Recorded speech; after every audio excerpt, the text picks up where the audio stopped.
The January 6th committee continues its own investigation.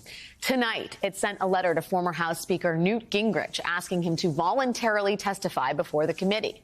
Their letter to Gingrich is full of new allegations about what the White House was planning both before and after the Capitol attack.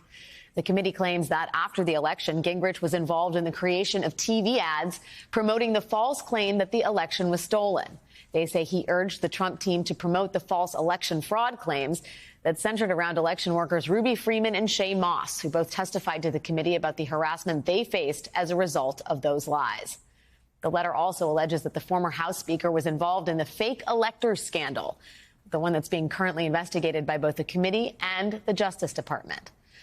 After laying all of that out, the committee writes to Gingrich, quote, accordingly, you appear to have been involved with President Trump's efforts to stop the certification of the election results, even after the attack on the Capitol. The shocking revelations out of Mar-a-Lago may have pushed the January 6th investigations out of the headlines for a while. But as President Biden laid out tonight, the ongoing threat to democracy is still one of the fundamental challenges of our time. And the investigation into January 6th may be the country's best shot at holding accountable those men and women who threaten one of the country's most basic freedoms.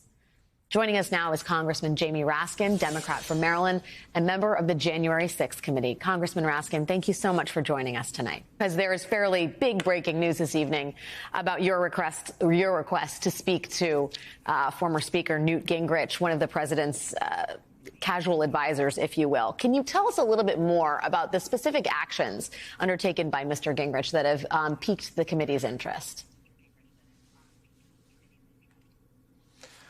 Well, you know, we've spoken, obviously, to more than 1,000 witnesses at this point, and we're interested in talking to anybody who can shed some light on why this dangerous assault on American democratic institutions took place, how exactly it took place, and then what are we going to need to do to fortify ourselves against coups, insurrections, political violence, attempts to manipulate the nooks and crannies of the Electoral College in order to entrench minority rule and to get losers propelled to the presidency. So I think that Newt Gingrich, speaking as one member, to my mind, was involved in that process and used whatever knowledge he has to try to promote an absolutely insidious and indefensible interpretation of the Constitution. But we'll see. I mean, you know, this is why we ask people to come in.